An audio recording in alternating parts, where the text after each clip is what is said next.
He said that they had found a flying saucer. That's a bunch of horse bucky. That's a weather balloon. Washington said, cover this up. Don't ever talk about this again. What did crash at Roswell ultimately was the truth. Eyewitnesses, believers, skeptics, and a top-secret military operation recreated in a first-ever experiment. We know an alien flying saucer was recovered. There were bodies found. There was a major cover-up. What really happened outside Roswell, New Mexico? Find out as we examine the best evidence.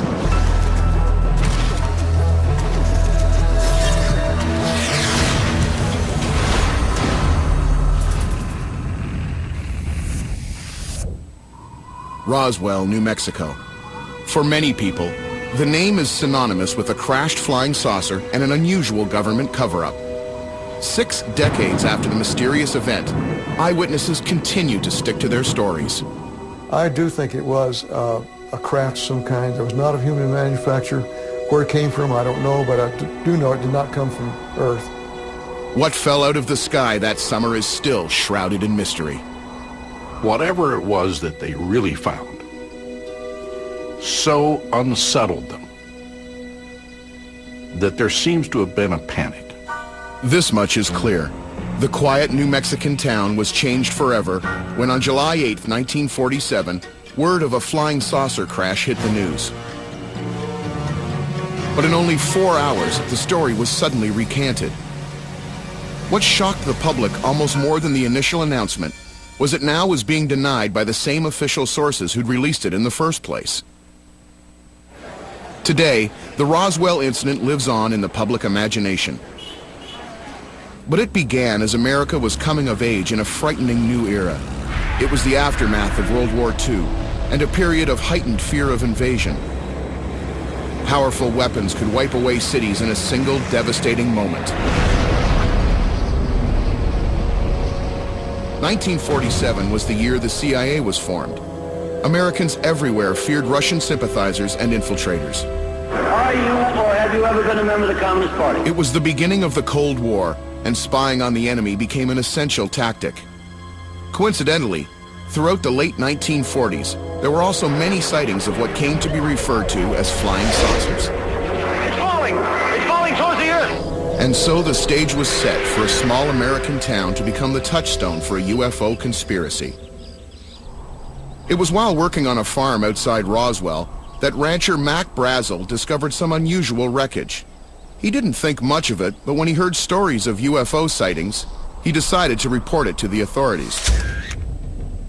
The Roswell Army Air Base sent out its top intelligence officer. Major Jesse Marcel was attached to an elite unit, the 509th, the world's first nuclear bomber squadron. What makes the Roswell story so different for me than other UFO stories is that I saw it. I saw it firsthand. Jesse Marcel Jr. remembers the night his father woke him up to see something he claimed was out of this world.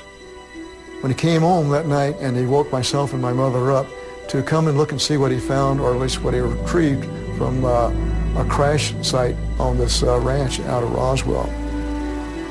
He said, I think it's part of a flying saucer. Now look very carefully at this, because you probably will never see this again.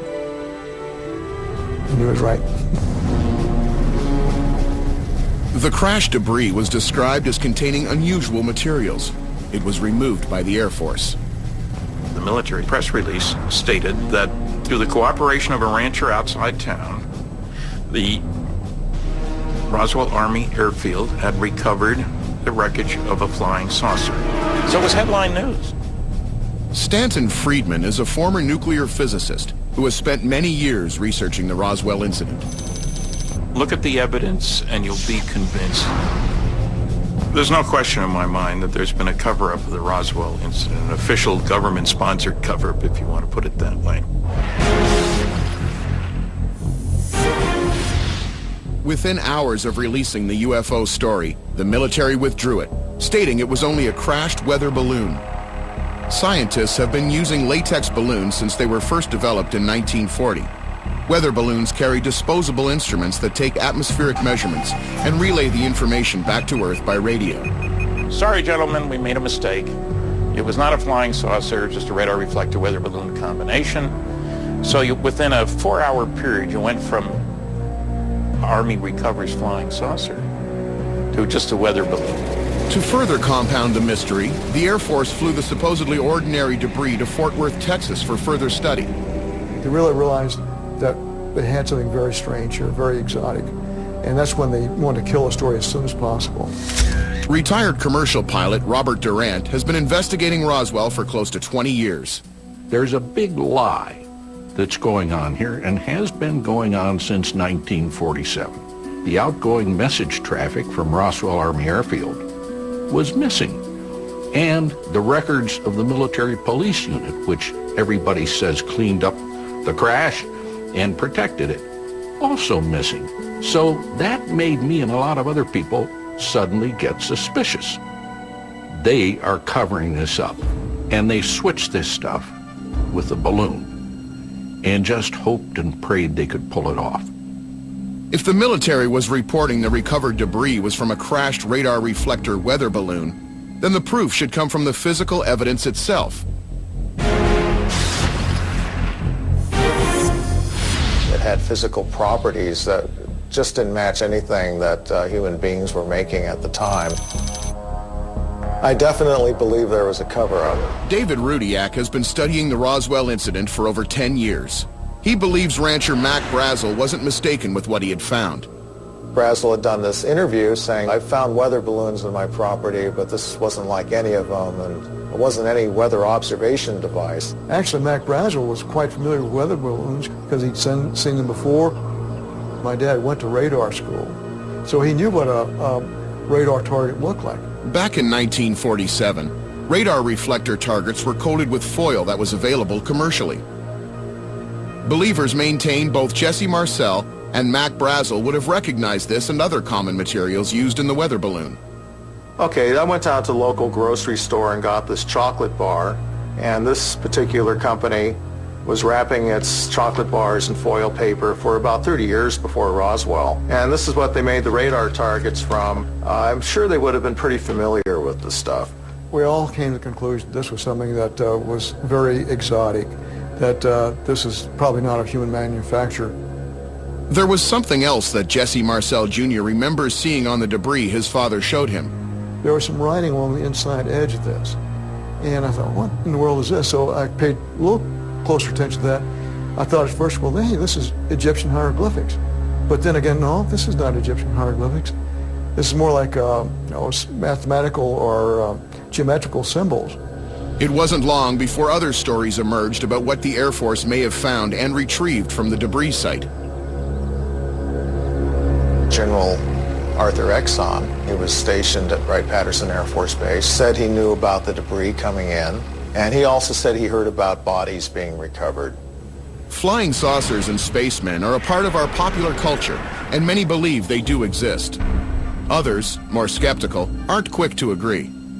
The least likely explanation is that an extraterrestrial craft crashed on the planet Earth from some advanced civilization and left little cute humanoid bodies looking like an advanced futuristic form of us, just as our science fiction writers had described them.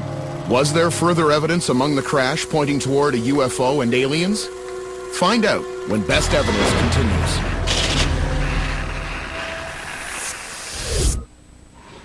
(1947), Roswell, New Mexico. Strange-looking debris is found by rancher Mac Brazel. Something crashed on the Brazel Ranch. It clearly doesn't describe to any reasonable person any kind of extraterrestrial craft. This has hoax written all over it. Joe Nickel is one of the few professional paranormal investigators in the world. Roswell is a vast and proliferating American myth. Extraordinary claims do require extraordinary evidence. Roswell skeptics claim there's no physical evidence supporting a UFO crash. The scientific community really isn't going to be convinced that aliens have been visiting Earth without some cold, hard evidence. There aren't any known alien visitors. Physicist Dave Thomas says that if aliens visited Earth, there would be indisputable physical proof. Photographic evidence of the crash debris appears to show only pieces of balloons and radar reflectors. So far, the evidence of UFOs has been unextraordinary. It's been fuzzy photos and fuzzy memories. There are legends that have come out since then that the paper couldn't be burned or folded by any means. But if you look at the original witness descriptions, the rancher, Mac Brazel's daughter, Bessie Brazel, got to see the stuff. And she even described some rings that were part of the rigging for these complex balloons. We want to look at the best evidence that we have, which means look at the original source, and we have that account by Mac Brazel. And based on Mac Brazel's statement, it doesn't appear to be any kind of extraterrestrial craft, unless, of course, extraterrestrials have invented tape and rubber and string and sticks and tinfoil. What we think crashed at Roswell was part of a project called Project Mogul. Mogul was a project using high-altitude listening devices suspended from weather balloons. It included a sonar system and radar tracking technology that could potentially detect nuclear tests being performed in the Soviet Union. Was this the debris found on the ranch? Kendrick Fraser believes it is. I still think the idea of a crashed disk or a crash flying saucer is an extraordinary claim. Many experimental launches involving weather balloons were sent out from Alamogordo, another military installation in New Mexico. Prevailing winds carried many of them toward the northeast, in the very direction of the Roswell base and the Brazel Ranch. That is very likely what was found on the Brazel Ranch by Mac Brazel. This was the beginning of the Cold War. The Soviet Union was now our declared enemy, and they were developing nuclear weapons.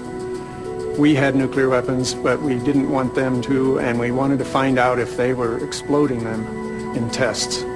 And so was born Project Mogul, a weather balloon-propelled experiment designed to measure sound waves in the upper atmosphere. Well, certainly the Mogul project itself was highly classified, and the military did not want anybody reporting, oh, we're trying to get microphones to spy on Soviet atomic tests. If the crash debris came from a secret military spy operation, how did the skeptics explain the strange hieroglyphic markings across some of the debris? There was a toy company in Manhattan called Merrick Manufacturing, and on the side they manufactured these radar reflectors for the Army Signal Corps. The toy company evidently had some reinforcing tape that had these strange sort of hieroglyphic symbols on them. And I think when Marcel saw the strange alien markings and this unusual sort of metallic paper that was resistant to folding, I think that convinced Marcel that he'd found something that was not of this earth. Many believers maintained that Roswell involved two cover-ups: replacing the spaceship debris and concealing the corpses of its occupants.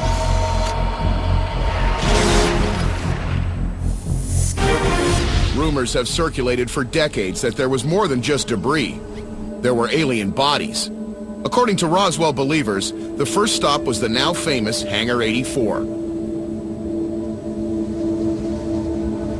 This is where the action was. The bodies were brought here, they were kept here, probably with some dry ice. If there are ghosts of Roswell, this abandoned building is their home. Matter of fact, I would expect the bodies are still around somewhere. You want to run tests on them. Lots and lots of tests. The alien body theory has its roots in a story told by local mortician Glenn Dennis. There's a military protocol for handling bodies. Years after the Roswell incident, Glenn Dennis came forward, claiming he got a call from the military base inquiring about small caskets and how to deal with bodies decomposed by the desert sun. He asked, was there a crash? They said, well, these are hypothetical questions. And he gets inside and sees a nurse that he knows.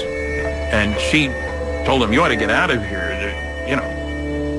They're going to give you a hard time, etc. The officer that was there threatens him. And he says, well, you can't threaten me. I'm a civilian. And then the officer has him escorted back to the Ballard funeral home. Glenn then claims he ran into his nurse friend the next day, and she was shaken, telling him of her involvement in an alien autopsy. She made a drawing, described the beings. The relative lengths of the arm were different, for example, from us, and 4 fingers. Skinny little guys with big heads. The skeptics have a different interpretation. In roughly the same period, a military aircraft crashed near Roswell, killing all aboard.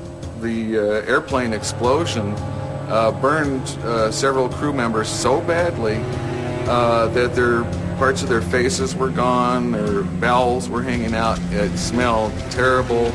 Records indicate Glenn Dennis acted as mortician for the deceased crew. We think that the nurse, when she drew pictures, she was actually drawing pictures of these burned, shrunk, emaciated bodies. And yeah, they kind of look like aliens, but they also look like what happens when you get burned up in a jet fuel explosion.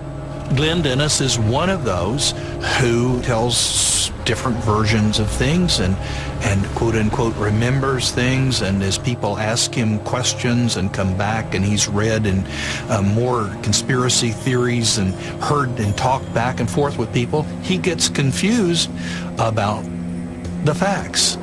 And in fact, we didn't have any indication even at the time of extraterrestrial bodies. All of that stuff shows up decades later. Spy balloons and government cover-ups, or aliens and their spacecraft? I made no error in calculus. Which side is closer to the truth? I think there was initially an absence of malice, and then, once you start telling a lie, it gets harder and harder to not tell the lie. I think we do now know reasonably certainly what happened at Roswell. That thing that crashed was a secret United States government spy balloon. I've already said too much. Our team of experts is preparing an experiment which could resolve this controversy once and for all. And believers and skeptics go head-to-head in pursuit of the best evidence. Eyewitnesses, accusations of tampering with physical evidence, and an alleged government cover-up lead some people to conclude that a flying saucer crashed outside the small town of Roswell, New Mexico. Now it's our turn. And the fact that it was covered up and has been continued to be covered up for nearly 60 years indicates that there's some very deep, perhaps very dark secret that's involved here. What I think really happened at Roswell, something did crash there, but it didn't come from outer space.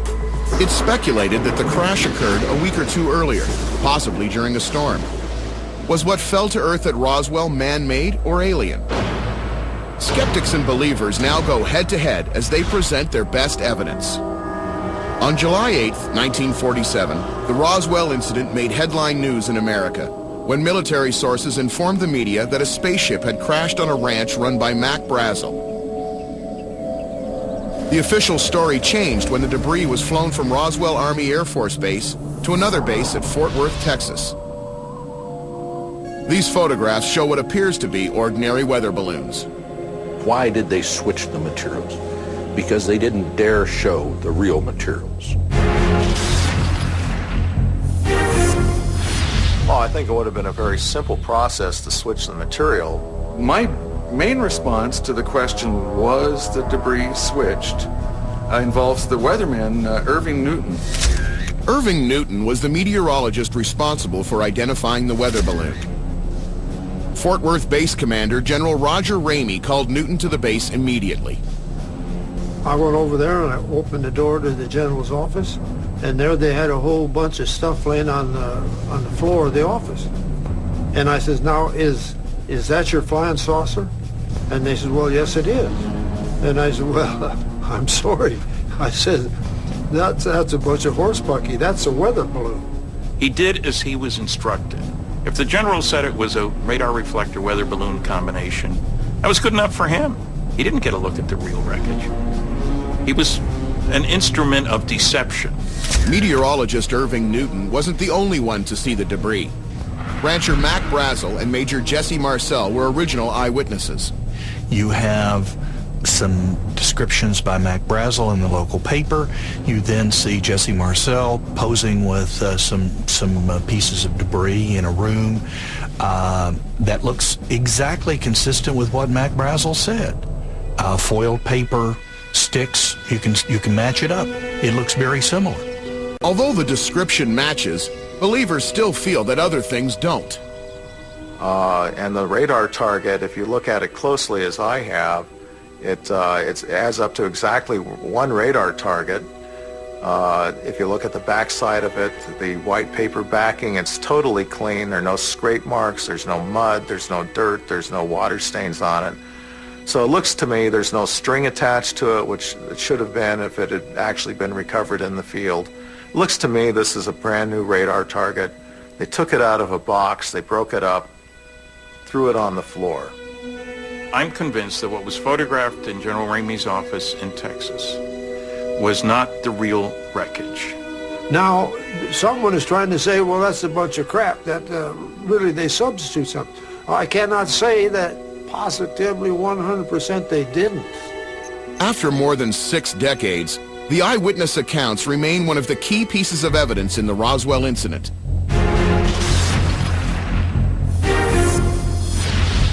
Major Jesse Marcel was convinced that what he saw of the Roswell debris was something out of the ordinary. My dad went to radar school, so he knew what a radar target looked like. And if it was that, he would never bothered picking it up off the desert. He just left it stay out there. Major Marcel, basically his field of operations was assessment of bomb damage from photographs. He looked at photographs to see how much damage bombs had done to buildings. That was his expertise. The skeptics claim that he never seen a weather balloon or radar target in his life, and how they determine that, I don't know, unless they've held seances with him, since he died. We shouldn't engage, we shouldn't engage in the faulty logic of what's called an argument from ignorance, which is, I don't know what I saw, therefore, it's a flying saucer from Mars. No, if you don't know what you saw, you don't know what you saw.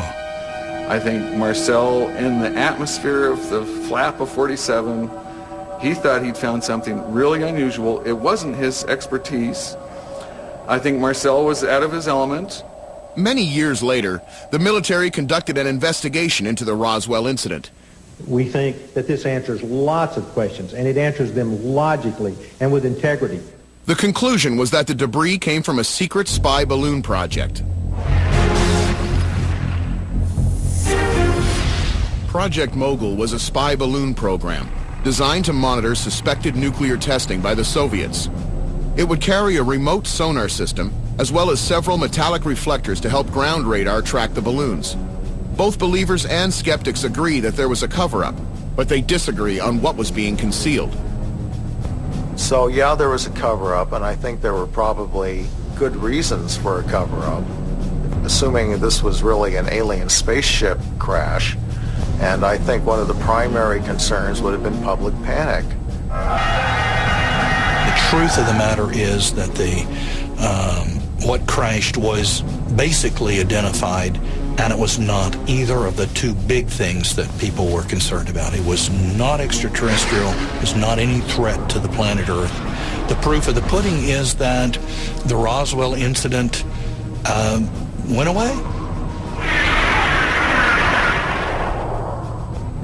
The reason for Mogul was super top secret, but the equipment, which is what we're talking about here, had no security classification at all. It was just off-the-shelf stuff.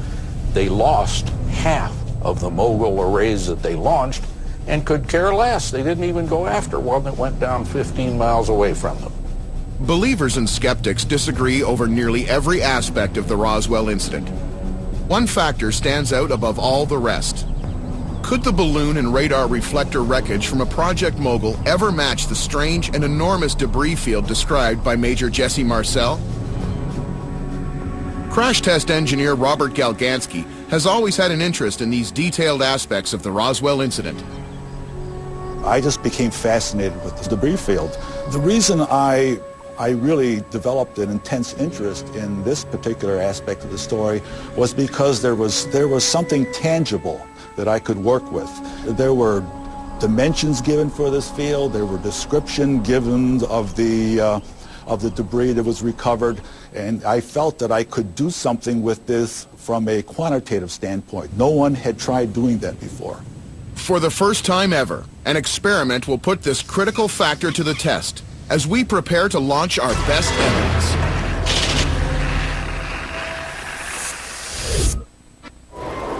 Eyewitness accounts, accusations of tampering with evidence, and talk of a government cover-up. They're all part of the Roswell flying saucer legend. Official reports still maintain that the debris came from a secret spy balloon project known as Project Mogul. One Mogul project was roughly 450 feet long, containing around 24 weather balloons. It had 3 metallic reflectors so that it could be tracked by radar. Project Mogul was created to lift sensitive listening devices to extremely high altitudes. The goal was to detect distant Soviet nuclear tests. The balloon arrays were disposable. They weren't expected to be recovered. Using a model half the length of the original, Best Evidence will now crash a Mogul project in an attempt to create a debris field. At this scale, it will be easier to control. Our array will be 225 feet long when fully extended. The goal of our experiment is to launch our Mogul replica, then cause it to crash and compare the size of our debris field with the eyewitness record. Like all the materials used, our radar reflectors are exact replicas of those used by the Air Force in the 1940s. We've selected California's Mojave Desert and a secure aviation test site for the launch. Computer-generated graphics have been created to visualize the experiment. Peter Chesney is a Hollywood special effects engineer. He'll coordinate the Mogul balloon assembly and test. This gives us a sense of sort of what we're dealing with. What are the sort of logistical issues of what we might play with? You know, how this stuff, you know, should it be rigged that way or, you know, along the load line itself? Best Evidence invited Roswell skeptic Joe Nickel and Roswell believer Robert Galgansky to observe the test for historical accuracy. How are you proposing to bring the train down? We've got a couple ideas.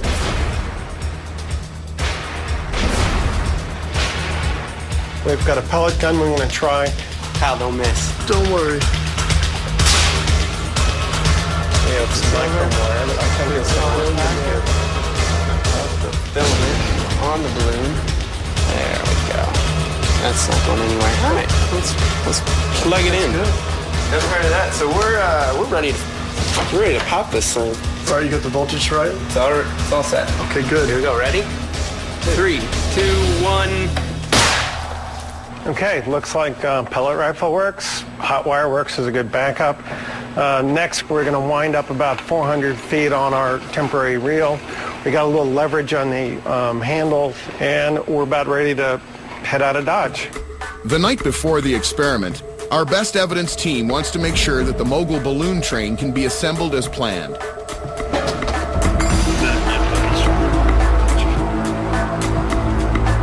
Find it. To do this, they need a controlled environment. Hold it there, Pete. An aircraft hangar fits the bill nicely. So on the day, you can get a sense of how we're gonna line up. Okay. You can pray to the wind gods that they behave for the morning. So we'll just drive it around once and we can see what it does. To test for wind resistance, 2 balloons are towed at a controlled speed around the inside of the hangar. The buoyancy must be precise. A miscalculation, and all the balloons and reflectors could break free and threaten aircraft in the vicinity. There we go. Settle down.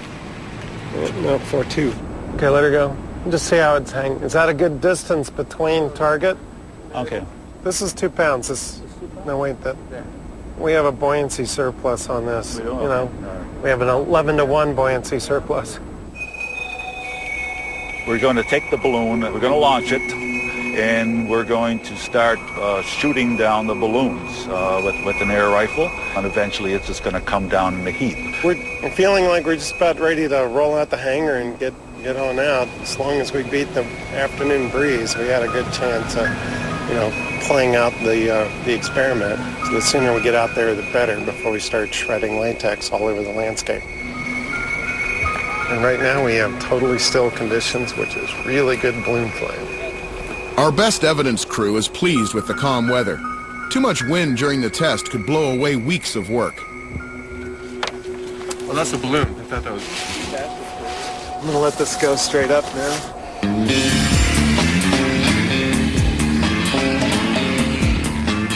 Filling 12 weather balloons with helium is a time-consuming process.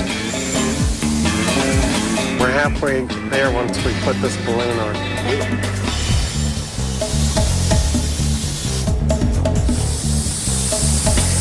You have plenty of time for the wind to come up and make a big spaghetti mess out of it. Okay, so here you go. It's on the load line. Number 12. Lucky number 12. Say when, Pete. Keep going. Keep going. Get this parachute off the ground. With the balloon array completed, radar reflectors and a parachute are attached. And lastly, a replica of Mogul's sonar system. What do you think, Bob? It looks good. I like it. Mogul is launched. Yes, sir. Yeah. The first ever replicated Mogul balloon train rises as expected. The team's hard work and attention to the smallest details pays off. It's taken many hours to assemble and launch Mogul, but now it's time to shoot it down and create a debris field. Ready? Go for it. Get underneath the load line and you can probably get 4 or 5 in one pellet, so it's not floating all the way down. Take your shot. Okay.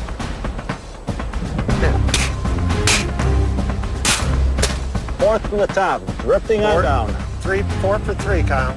It's getting low. All right. Oh, that one caught on the target. Got it. Okay, here we go. Last one. Here it comes.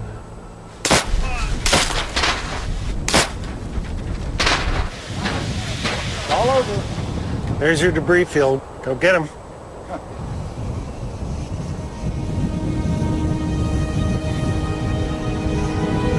Galgansky immediately notices how much loose rope there is, something not mentioned in historical accounts. And you would think that the targets would have something on there. I mean, look, they're tied right here. Would you be able to pull this off without any evidence of any line at all? It seems highly unlikely, really. And the skeptics aren't convinced or impressed by the experiment. I fear that there may be a lot of hot air, and I'm not talking about the balloons. How does the size of our debris field and the condition of the materials compare to the original reports? Skeptics and believers assess the result of our experiment as we continue our search for the best evidence. Skeptics of the Roswell spaceship crash maintain what happened in the summer of 1947 was nothing more than the debris of a long string of weather balloons, radar reflectors, and a sonar system, likely a secret spy mission, codenamed Project Mogul. The Best Evidence experiment team has completed its own Mogul balloon crash at a desert test site, using a scaled-down model. One observer was certain of the outcome.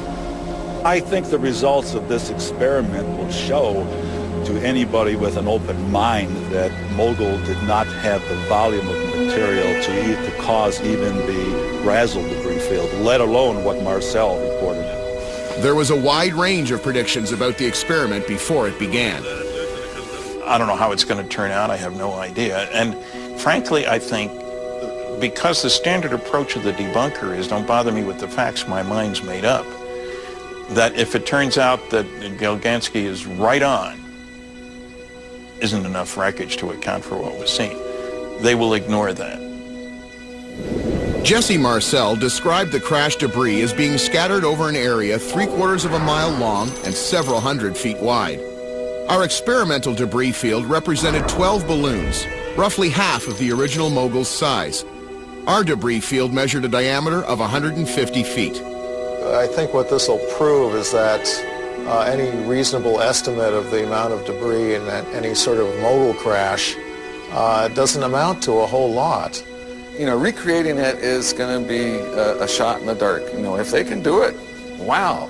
If they can't, I don't think it disproves the mogul hypothesis. I think that this kind of experiment is really predicated on too many assumptions. There's very little data. This is typical of what you'd expect would happen. Notice here that look at all the line there. You'd expect that. With the load line, you'd expect to see something. The odd thing about the Roswell debris field on Foster Ranch was that there was no line found at all, period. If we go over toward the radar targets, there's all the supporting lines. You can see the shroud lines from the parachute, but not a stitch on the debris field. And the Air Force didn't even show any in their pictures in 47. What does this mean for the believers? I think what it shows that there's no such thing as a balloon crash per se. It's a balloon landing. Okay, so there's nothing really spectacular that happens on the impact. I think this experiment proves there was a Project Mogul, and this looks exactly like we thought it would look, and we've confirmed that Mogul consisted of these elements. The exact way the debris is scattered, of course, this is not like it would have been with something coming down in a storm and being ripped and shredded and distributed over a period of time. No one is certain what may have caused a Project Mogul to crash. Often the sun would degrade the balloon material, causing it to burst. The discovered debris may have lain in the desert for up to 2 weeks, shredded and scattered by the wind.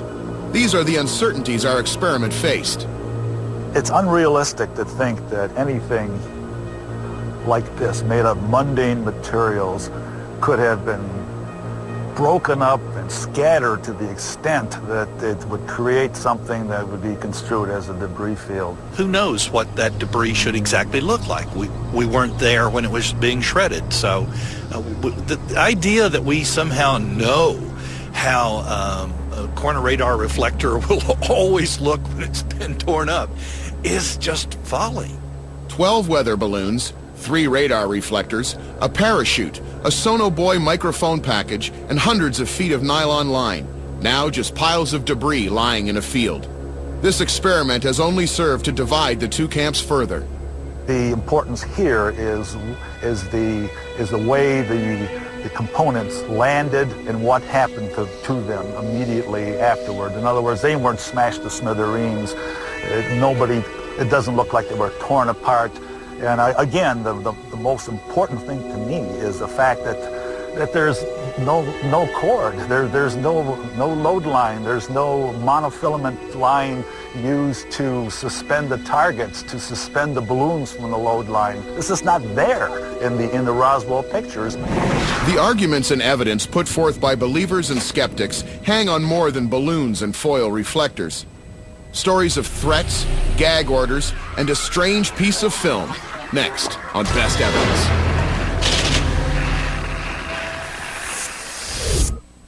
Tales of extraterrestrial beings occupying the solar system and worlds beyond got a boost in 1947 with the rumored crash of a flying saucer disk near Roswell, New Mexico. If you go back to the papers, it was the story of the day for weeks and weeks. And it created an environment in which people were expecting strange and unusual stuff to fall out of the sky. Our experiment set out to replicate the crash debris of a balloon train known as Project Mogul. For believers, it confirmed that Mogul alone couldn't explain the amount of debris recovered in 1947. In fact, for Robert Galgansky, it confirms that a Mogul balloon crash couldn't be mistaken for a UFO. There were actually a number of targets that went down throughout the United States around the same time, and the local papers show pictures of them, and they look just like that.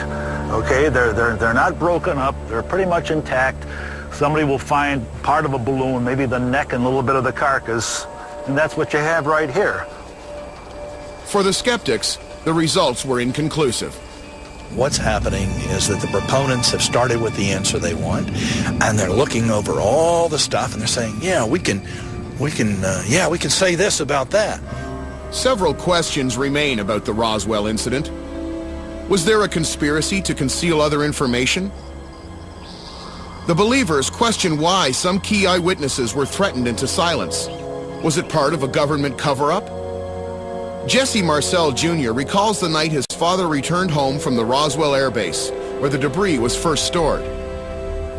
He sat my mother and myself down and said, "Don't ever talk about this again. This is so highly classified that nothing was to be said about this." The rancher, Mac Brazel, was also allegedly threatened. After finding the debris, he gave interviews describing what he had witnessed. They held him at the base for about a week and said they'd thrown him in jail and he'd been forced to take a security oath not to talk about what had happened. Some claim that following his release from the military base, Brazel's story changed dramatically. Radio announcer Frank Joyce recalls that day. He says, "I was told to come here and tell you this story about the weather balloon, and if I didn't do it, it would go hard with you and with me." Why would the military use threats if the recovered crash debris was simply weather balloons? Skeptics dismiss these stories as flights of fancy on the part of Roswell believers.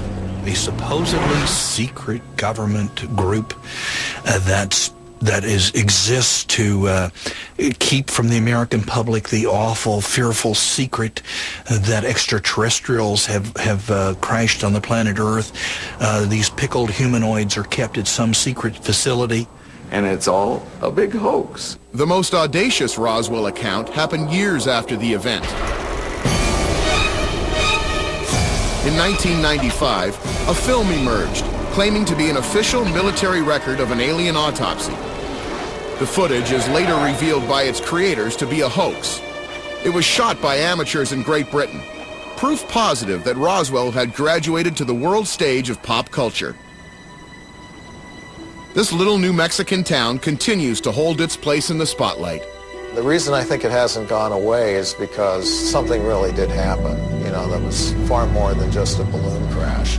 I think if there hadn't been any substance to this, even the ufologists would have given up on it a long time ago. To my mind, the discovery of anything involving an extraterrestrial spacecraft would be the most wonderful, most positive, most incredible scientific discovery in human history. As a science journalist, I would just hop all over that story if I thought there was any reality to it whatsoever. We've got people pretty much entrenched now in their positions, and one group is saying, we started with the evidence and we saw where it led, and it led to Project Mogul.